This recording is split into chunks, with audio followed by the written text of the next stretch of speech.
So the numbers don't look good. But onto Chatsworth for a minute. It's great that you spoke with a politician. I spoke with the staff person who manages that as well. And just from their perspective, fundamentally, I said to him, would you do this project again if you could do this project? And he said, yes, absolutely, we do this project again. We're very pleased with this project. It's not quite covering its cost and full cost recovery, but it's very close. He said it will not take long before it actually, the revenues exceed the expenses on this biodigester that they have. And he said they had to work to get a recipe that worked right for them using various components available in the community. But for $3.4 million, they're able to deal with their septage, and they get money from their fifth contract with the capturing of methane energy. They deal with the septage tipping, and they get money from that as well. In time, it's actually going to be making the money, exceeding their expenses, as opposed to something that only costs us a very heavy amount. And if we look at that model as well as what Warwick has just done, and they've upgraded their lagoons for $3.5 million, and they have an extra filtration system before the water exits into the water course. That for $3.5 million. We would deal with all four of our problems we have in our community for $8 million. And that's where we needed to have that discussion, as Ruth was saying, we needed to have that discussion about what are the alternatives. Can we do something? Do we want to pay $21.5 million, $27 million, or can we achieve everything we need to achieve with $8 million? And if in fact we could keep our grants monies, and South Huron and Blue Water still have an interest in this possibly money-making project, we could end up with only a cost of $131,000 as a municipality, if you do the math. And I could do that later after the break if you'd like to see. Because it deals with the capacity shortage, as Warwick has expanded 30 to 50% of their capacity. They're anticipating they're going to be expanding with their new upgraded lagoons.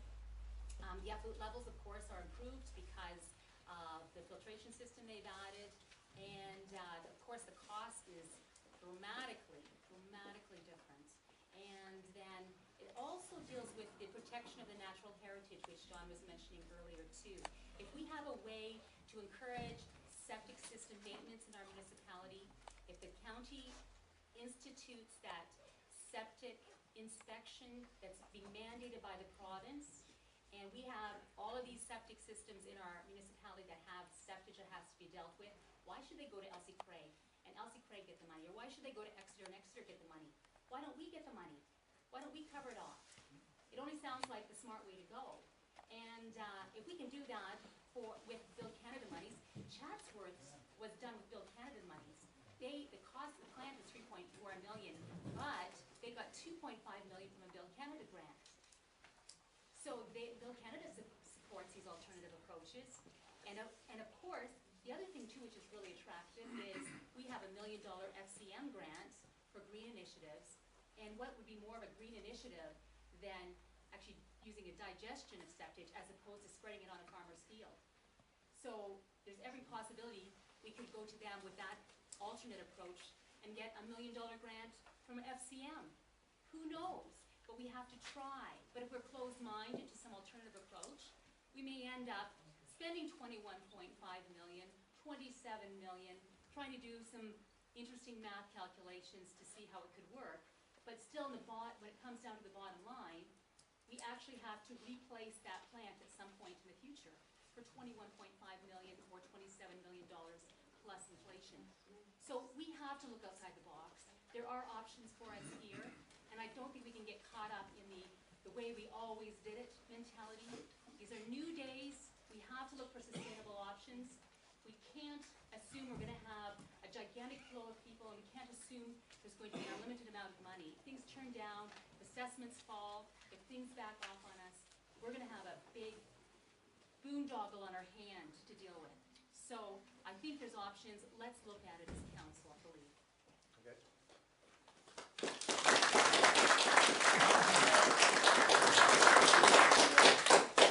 Do you want to speak now, or yeah. John's got to go? I'll just wrap it up quickly.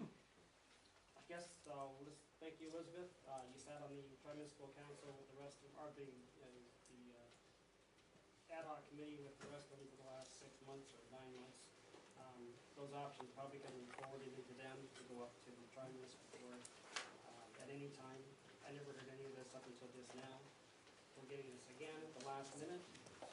We're asked to make decisions that we have no information about. These are numbers that you have, and I don't, not telling your numbers at all, but we've had nobody to verify your numbers to go back against them. And just to follow up what Martin was saying about the meeting from yesterday, Deputy Mayor Clark from Blue Water said that if we go with any other option other than the single train right now, they will opt out, they'll say no. And I think this has been asked, we've been asked by the board to come back, kind of a cooling off period probably, do we make our decision in haste? I think they've asked us to come back, reconsider a decision on that.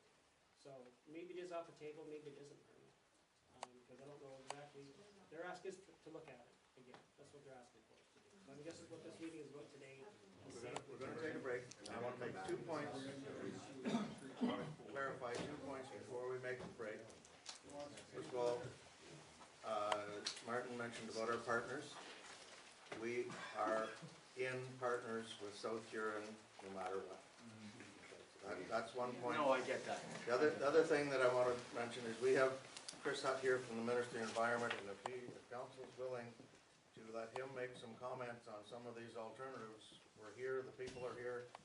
I'd like to hear Ministry of Environment, if that's possible, when we're here to get information, if he's willing. Oh, certainly. Okay, so we're gonna take a break, meet back in 10 minutes. Back to order. Ruth, you had your hand up? Motion that we invite Chris up to the table to, Sure, I'll make the motion. second by Councilor Underwood. All in favor of that? Carried. Please. Lots of questions about alternatives, where we are, what the ministry's requirements are, what the process would be to look at those. Yeah. Yeah, I'm certainly. Explain who you are, Chris, Yeah, I'm Chris Hutt. I'm environmental officer responsible for environmental compliance in the county of Lambton. Okay.